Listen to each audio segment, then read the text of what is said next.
Hello friends. दोस्तों, जैसे आप सभी जानते हैं कि आंखें हमारे शरीर का एक महत्वपूर्ण हिस्सा होती हैं, लेकिन कई तरह के ऐसे डिजीज़ हैं जो धीरे धीरे इसकी रोशनी को कम कर देते हैं और हमें कई तरह की मुश्किलों का सामना करना पड़ता है। आज हम बात करेंगे कैटरैक्ट की, यानी कि सफ़ेद मोतिया की। क्या होता है सफ़ेद मोतिया, क्या इसके लक्षण डेवलप होते हैं और इसका इलाज क्या है, लेटेस्ट इलाज इसका क्या है, जानेंगे आज हम डॉक्टर R.D. सूद जी से, जो कि जाने माने ऑप्थेमोलॉजिस्ट हैं। Sir, welcome to our show. Thank you. Doctor साहब, कहा जाता है जो कैटरैक्ट होता है लीडिंग काज ऑफ ब्लाइंडनेस माना जाता है, तो अगर हम समझना चाहें कि आखिर सफ़ेद मोतिया जो है वो है क्या और क्यों हो जाता है? देखिए, कैटरैक्ट जो है वो लीडिंग कॉज तो है ही ब्लाइंडनेस का, but it is a reversible blindness.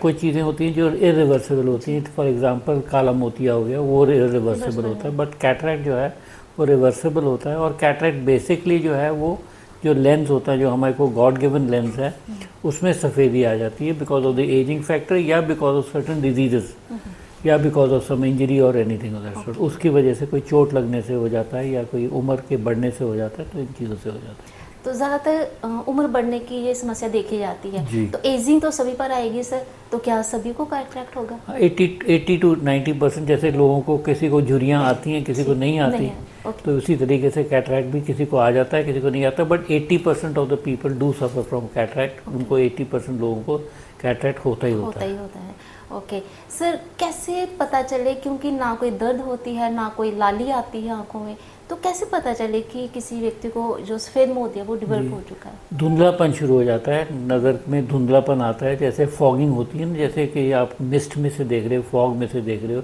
धुंध के अंदर से देख रहे हो, वैसा फीलिंग शुरू हो जाती है। और आपकी जो विजन की क्लैरिटी है वो कम हो जाती है। उसको चाहे हम ऐनक लगा के ट्राई करें, तभी वो जो धुंध है वो नहीं क्लियर होती। दैट इज़ बेसिकली कैटरैक्ट का जो मेन सिम्टम जो है, मेन सिम्टम यही है कि आपकी जो नज़र है वो कम हो जाती है। जी। तो सर, जब ये लक्षण अगर आते हैं, जैसे एज आपने कहा कि ज़्यादातर उम्र बढ़ने के साथ ही देखी जाती है, तो लोगों में एक स्वीकारता जो होती है, एक्सेप्टेंस हो जाती है कि उम्र बढ़ रही है, अब आंखें तो कमज़ोर होना ही है। लेकिन क्या अर्ली डायग्नोज, अर्ली ट्रीटमेंट में इसमें कुछ राहत मिलती है? जी हाँ, अर्ली डायग्नोसिस और अर्ली ट्रीटमेंट इसकी बेसिकली सर्जरी होती है, ऑपरेशन होता है, ऑपरेशन किया जाता है, उससे ये ठीक हो जाता है। लेकिन जितनी जल्दी आप कराएंगे उतना बेहतर होता है, क्योंकि जैसे जैसे मोतिया बढ़ता जाता है तो मोतिया जो होता है वो बहुत सख्त हो जाता है। सख्त होने के बाद जो हमारी आज की लेटेस्ट टेक्निक्स हैं वो कई बारी नहीं काम करती, तो हम नहीं कर सकते। ओके, तो अर्ली ट्रीटमेंट अगर हो तो और भी ज़्यादा बेटर रिजल्ट्स आर बेटर ही, पहले से बेहतर हो जाता है। लोगों को जो मेन परेशानियां आती हैं सर्जरीज की, वो नहीं होती। ओके सर, आपने कहा कि जैसे कि सर्जरी इसका one of the most common वो इसका इलाज है, तो सर सर्जरी से पहले और बाद में क्या क्या प्रिकॉशंस होते हैं? जो अब पहले की बात की जाए तो बिफोर प्रिकॉशन क्या होता है जब कोई किसी व्यक्ति ने सर्जरी करवानी हो? तो कोई ख़ास प्रिकॉशन नहीं है, कुछ हम दवाइयाँ देते हैं उनको डालने के लिए, वो 3-4 दिन पहले शुरू कर लीजिएगा दवाइयाँ डालने। मेन प्रिकॉशन तो होती है सर्जरी के बाद। और हमारे जो टेक्निक है, जो जिससे मैं करता हूँ, या मेरा बेटा करता है, या डॉक्टर्स बाकी करते हैं, तो वो टेक्निक में ये है कि आपको एक तो इंजेक्शन नहीं लगता, ना उसमें कोई दर्द होती है, ना कोई पट्टी लगती है। लेकिन आपने उसमें एहतियात ये रखना है कि आपने पानी नहीं मारना आँख के अंदर, डायरेक्ट पानी के छींटे नहीं मारने, और ज़ोर से मसलना नहीं है आपको। ये चीज़ें, ये 2 चीज़ें होती है। और जब भी सिर धोना है या मुंह धोना है तो आंखें बंद करके धोना है। ओके, ये कुछ प्रिकॉशन है जो पहले और बाद में लेने होते हैं। सर, एम ऑफ ट्रीटमेंट क्या रहता है कि जो बची हुई नज़र है उसको बचाना है, या फिर क्लैरिटी जो है वो बढ़ जाती है? जो आपकी नज़र जो लॉस हुई है, बची हुई को बचाना नहीं है, जो आपकी लॉस हुई है नज़र, जो कम हो गई है, जो नज़र गिर गई है, जो पहले आप 6/6 देखते थे, मतलब बड़ी अच्छी नज़र होती थी, उसको वापस लाना, रीगेन करना उस नज़र को। तो सर, लेंस जब कोई सर्जरी के लिए आता है तो आप उसे लेंस चूज़ करने की सलाह देते हैं, तो लेंस कैसे चूज़ किया जाता है? बेटर से बेटर लेंस अगर चूज़ करना हो? कुछ तो होती हैं जी, कुछ हमारे पास मशीन्स होती हैं जिससे हम देख लेते हैं कि कौन सा लेंस इनको बेस्ट है, और वो हम रिकमेंड कर देते हैं। इसमें कुछ लेंसेज होते हैं जो मोनोफोकल लेंसेज होते हैं। जो मोनोफोकल लेंस होते हैं वो आपको दूर की नज़र हम उसमें अच्छी कर देते हैं, लेकिन पास के लिए आपको ऐनक लगानी पड़ती है। सेकेंड थिंग होते हैं जो मल्टीफोकल लेंसेज होते हैं। मल्टीफोकल में आपकी दूर की नज़र भी अच्छी हो जाती है और पास की भी नज़र अच्छी हो जाती है।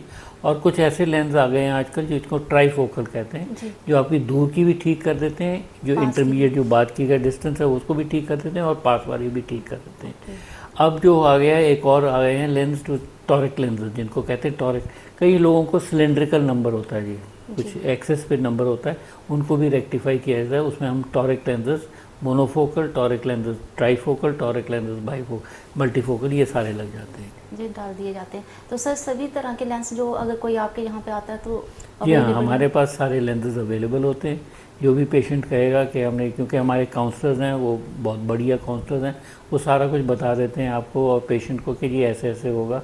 अगर आप मोनोफोकल जाएंगे तो आपको ऐनक लगाने की ज़रूरत है। जी। अगर आपको सिलेंड्रिकल नंबर है और आप टॉरिक में नहीं जाएंगे तो आपको शायद दूर का में भी मामूली सा ऐनक लगेगी। ओके, तो ये देखा जाता है कि क्या कंडीशन है आंखों की, रोशनी की क्या कंडीशन है, उस रोशनी पर के लिए डिपेंड जो करता है। टेस्ट होते हैं, जो टेस्ट हम टेस्ट, करते हाँ। हैं, ओसीटी करते हैं हम, कैटरेक्ट से पहले ओसीटी करते हैं, आईओल मास्टर करते हैं, अल्ट्रासाउंड करके देख लेते हैं क्या क्या है, सारा कुछ ठीक है कि नहीं, फिर उसके बाद रिकमेंड करते हैं। जी, तो सर इसकी अगर हम बात करें रिकवरी के लिए क्या कितना पीरियड लगता है?